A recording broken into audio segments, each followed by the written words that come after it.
Welcome back, dear students and friends. Today we are going to start with a new chapter.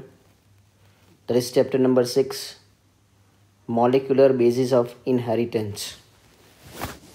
You know that in the previous session we have learned regarding the materials which is responsible for heredity. That means the genes. In this chapter we want to understand what are the different molecules they are responsible for heredity. So in this chapter we will learn the different aspects. What we will learn? So in this chapter we will learn the structure of DNA replication process, that means a DNA synthesis process. We will also learn the transcription process, that means a process of making a RNA from DNA. This is called as transcription. What are genetic codes? What are their meaning? To which amino acid they code for? We will also learn the translation. Translation, that means a process of synthesis of protein. Along with that we will also learn the gene regulation and the Human Genome Project. So this is the topic what we have to learn in this chapter number 6, Molecular Basis of Inheritance. Now today in this session we will learn the structure of DNA, how the DNA look alike. Okay, so let's start with the structure of DNA. You know that what is the full form of DNA? The DNA is called as deoxyribonucleotides, or you can say the full form is deoxyribonucleic acid. What is deoxyribonucleic acid? It is a polymer of deoxyribonucleotides. The length of DNA, we are defining it in the number of nucleotides or the number of base pairs. Base pair means in a one pair, a pair of nucleotide is present. This is called as a base pair. For an example, there are certain organisms and their nucleotides and the base pair numbers have been given in this table. You have to remember, thus the length of a DNA that is recognized as a number of nucleotides. First organism is bacteriophage 5174. Here you can see bacteriophage 5174. So how many nucleotides are present in it? 5386 nucleotides are present. Thus its length is defined. Now in bacteriophage lambda, okay, in bacteriophage lambda how many base pairs are present? 48,502 base pairs are present. See, I hope you know that what is bacteriophage. Bacteriophage, that means it's a virus that lives in the bacteria. That is called as a bacteriophage. So these are the number of nucleotides and the base pair in the respective bacteriophage. You have to remember, in bacteriophage 5174, the number of nucleotides are 5386.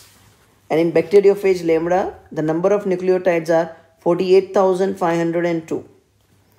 Now the third example is the E. coli. E. coli, that is Escherichia coli. It is a bacteria, a gram-negative bacteria. In this, how many base pairs are present? 4.6 into 10 raised to 6. It's not 106, but it is 10 raised to 6. 4.6 into 10 raised to 6 base pairs are present.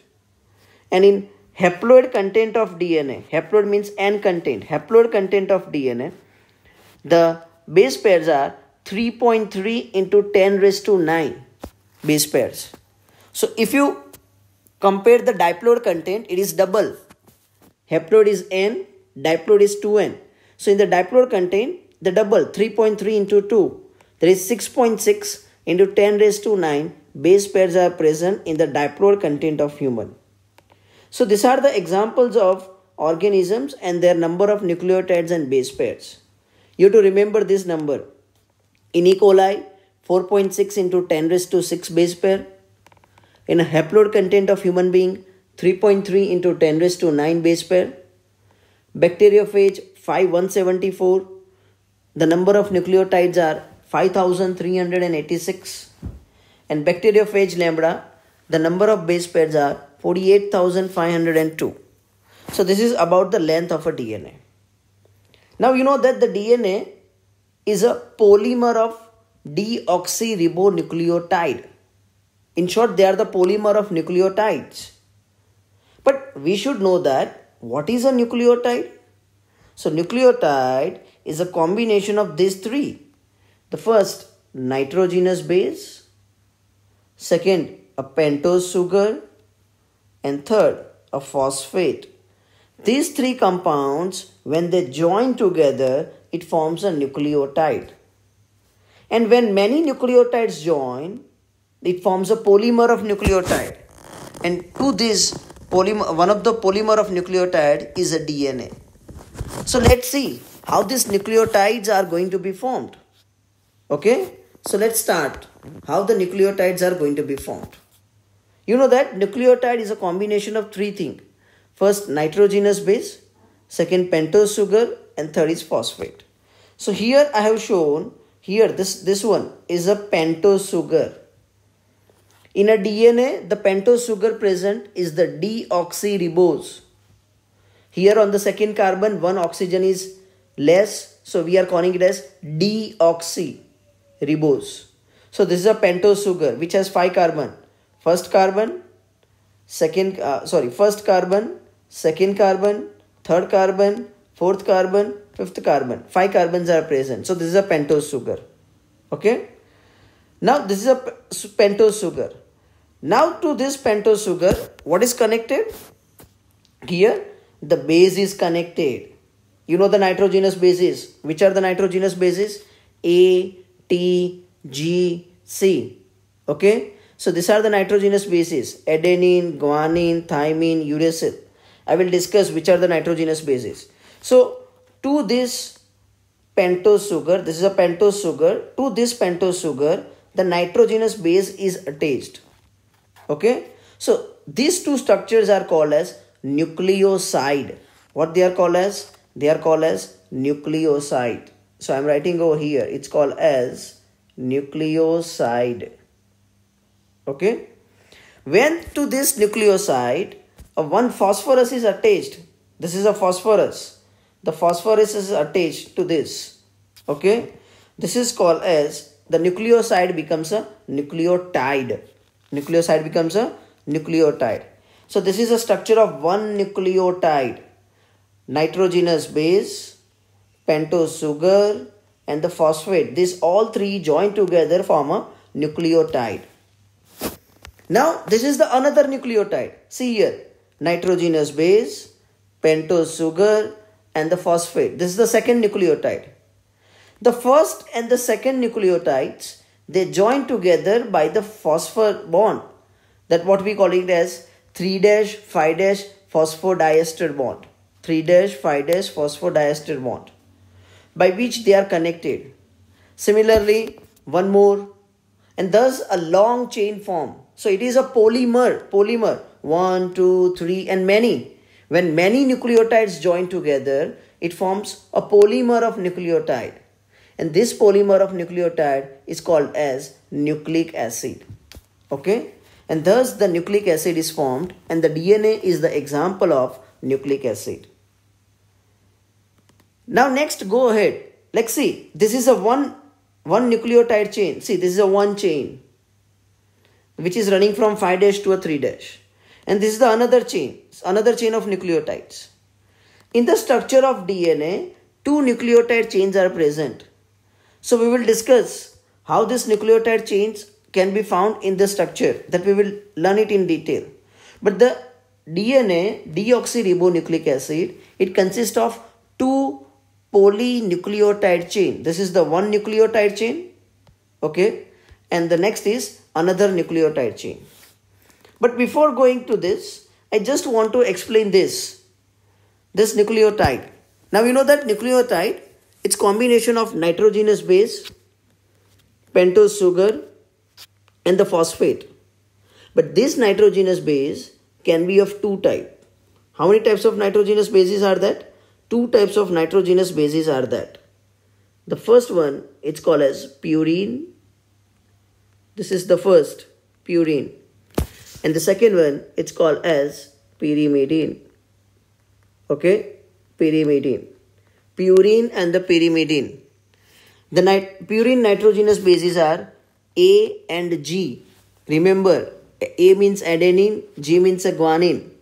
And the pyrimidine nitrogenous bases are CTU. C means cytosine, T means thymine, U means uracil. From these 5 nitrogenous bases, in the structure of DNA, the nitrogenous bases present are A, G, C, T. Means A, G, C, they are the nitrogenous bases, and here the T is present. But in the structure of DNA, U, uracil is absent.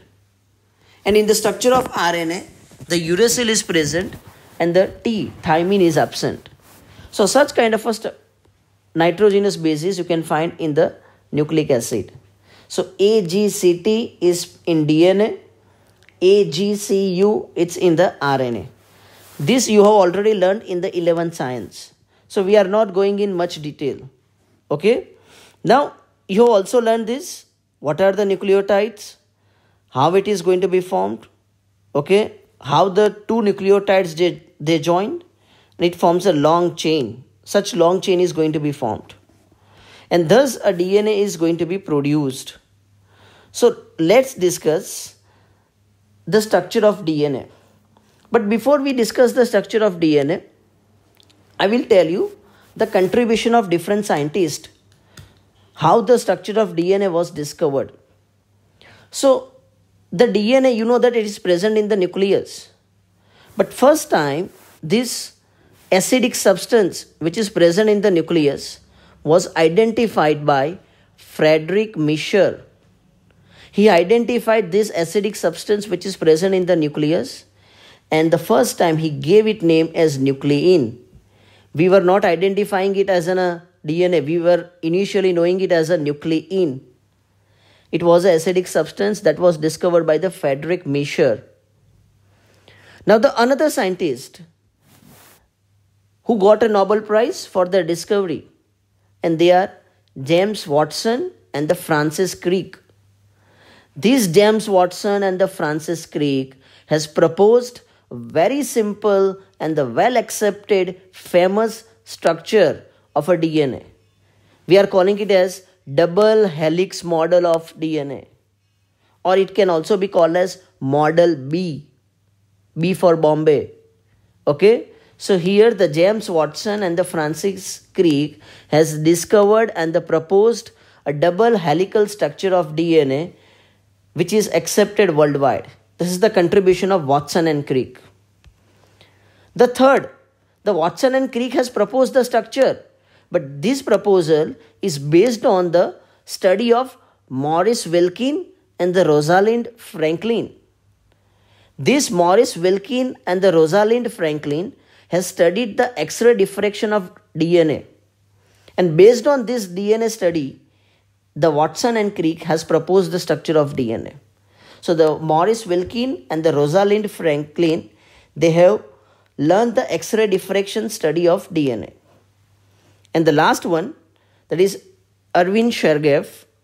In Erwin Chargaff, he found that in the double-stranded structure of DNA, the ratio of adenine and thymine and the cytosine and guanine, they are constant and equal.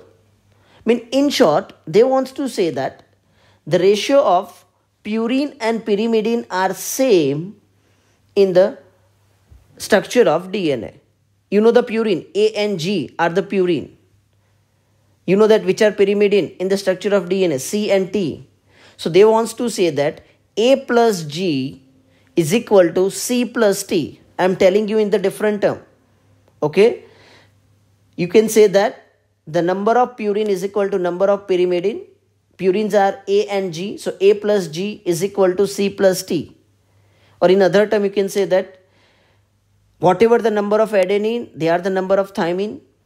Whatever the number of cytosine, they are the number of guanine. So such thing that was discovered by the Chargaff.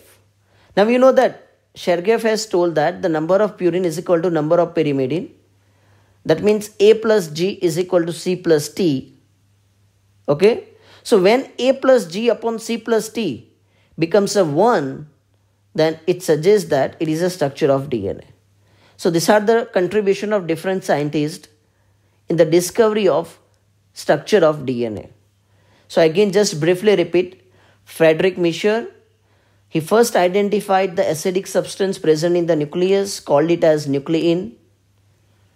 James Watson and the Francis Crick has proposed a double helical structure of DNA, which is widely accepted, can also be called as model B. Maurice Wilkin and Rosalind Franklin, they have learned the X-ray diffraction study of DNA, and based on that the Watson and Crick has proposed a structure, and the Shergaff has told that the number of purine is equal to number of pyrimidine, means A plus G is equal to C plus T, or the ratio of purine and pyrimidine is 1. So these are the contribution of different scientists. Now based on this, the structure of DNA was decided. You have already learned it, but here in the 12th science again you have to learn the structure of DNA. So what it is made up of? It is made up of 2 polynucleotide chains. So here you can see this is the first polynucleotide chain. This is the second polynucleotide chain. So it consists of 2 polynucleotide chain. It is a polynucleotide. Poly means many, nucleotide. So they are made up of many nucleotide. And you know that the nucleotide are made up of sugar, phosphate and the nitrogenous base. So from these 3, sugar, phosphate and the nitrogenous base, in the structure of DNA, the sugar and the phosphate, they are the backbone and the bases are project inside. So here you can see the base, this which can be shown like a ladder. These are the bases. They are present inside, and the backbone is sugar and phosphate. This is one of the characteristic of the structure of DNA. Now another characteristic is that, now you know that there are 2 chains, 1 and the 2. But these 2 chains, they are anti-parallel to each other. That means one is running from 5' to 3', one is running from 5' to 3', the other one is running from 3' to 5', 3' to 5'. Okay. So they are running anti-parallel to each other. And they are twisting around a single axis. It is a right-handed structure. So it starts from a right hand. Next, if you see that the base nitrogenous bases are present inside, but it form a stack-like arrangement. Stack means a step-like arrangement. You can see it's a step. Okay, such step kind of arrangement is present, and this stack-like arrangement provides stability to the double helical structure of DNA. So these are the third point regarding the characteristic of structure of DNA. Now here, see here, this is base pair, 2 bases. Like this is a base pair, 2 bases. Okay. So this base pair, they are joined by a bond. Which bond? It is a hydrogen bond. So between 2 bases, one base of a one chain, the another base of another chain. Like this is a yellow base from one chain, the green base from another chain. Similarly, you can see in the second, the red is from one chain, the orange is from the another chain. So these 2 bases, they are connected by hydrogen bond. So between, always remember, adenine always bond with thymine or form a bond with thymine, and the guanine always form a bond with cytosine. Adenine and thymine, they bond by 2 hydrogen bonds, and the vice versa, whereas the guanine and cytosines, they are connected by 3 hydrogen bonds. Remember, adenine and thymine, they are connected by 2 hydrogen bond. Guanine and the cytosine, they are connected by 3 hydrogen bonds. So it is a 2 chain structure which is a right-handed. Now, if you see the 1 turn, this is a 1 turn. 1 turn. So that is a 1 pitch.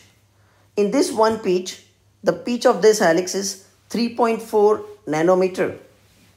That means 34 angstrom. 3.4 nanometer means 3.4 into 10 raised to minus 9 meter. or 34 angstrom means 34 into 10 raised to minus 10 meter. And within this one pitch, you can see that they consist of 10 base pairs. 1, 2, 3, 4, 5, 6 and such 10 base pairs you can find in it. So the distance between to subsequent base pair is 3.4 angstrom or 0.34 nanometer is there. So that's all about the structure of DNA. These are the silent features of DNA. See, these are the silent features of DNA. What we have discussed, these are the silent features of DNA. Okay, so see, these are the silent features of DNA. Clear? You have to remember it. You have to learn the structure of DNA. It is very important. So today, students, we have learned regarding the structure of DNA, which we have already discussed in the 11th science, and again it is a revision. In the next session, we will learn the other topics which are related with a replication, means how this DNA gets synthesized, that we will learn in the next session. Till then, students, keep learning, keep watching, like and subscribe this channel. Thank you for watching.